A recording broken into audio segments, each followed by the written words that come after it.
Et à présent, un exploit, celui d'un non-voyant qui roule seul en voiture. Un véritable défi relevé par ce sportif belge. Il s'entraîne sur circuit fermé grâce à des technologies de pointe. Reportage au cœur de la Provence. Robert de Longueuil, Kamel Zouz. C'est en février 2004 que Luc Ostermans a perdu la vue suite à un accident. Avec beaucoup de philosophie, il ne s'est pas renfermé sur lui-même, que du contraire. Quand on perd la vue, vous avez deux solutions. Soit vous vous renfermez sur vous-même et vous restez chez vous, vous ne bougez plus. Ou alors vous vous bougez et puis vous faites des choses pour pouvoir, à un moment donné, continuer à vivre et à être un peu la fierté de votre famille, quoi.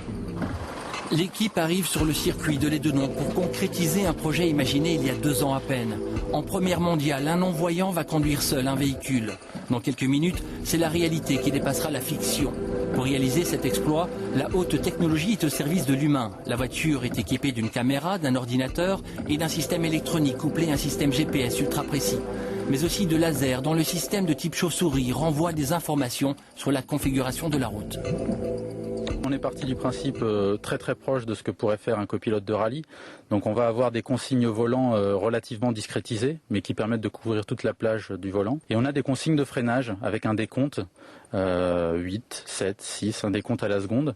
Et en fait l'idée c'est qu'on s'adapte à la fois au temps de réaction du conducteur et aussi sur sa capacité de freinage. C'est donc sur ce circuit long d'1,2 km que le monde des non-voyants prendra un nouveau virage grâce à la technologie et Luc Ostermans. Axe. Frein 5. Le circuit comporte plusieurs types de virages et leur enchaînement rend la performance encore plus difficile. Luc reçoit une information par seconde. Sa concentration est donc mise à rude épreuve. Aujourd'hui, ce n'est pas la vitesse qui importe, mais bien de se mouvoir seul sur une piste. Pour un non-voyant, l'autonomie, c'est quand même son Graal. Retrouver ses sensations automobiles, c'était déjà une première pierre à l'édifice.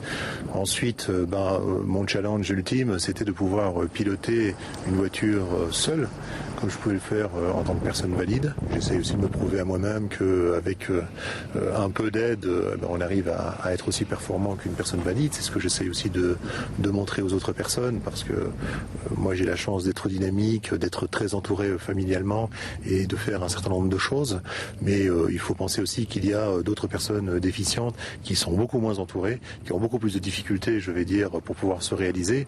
Donc c'est aussi un message d'espoir envers elles. Notre pilote belge ne veut pas être un porte-drapeau, mais il se bat pour que la société accorde une vraie place aux handicapés.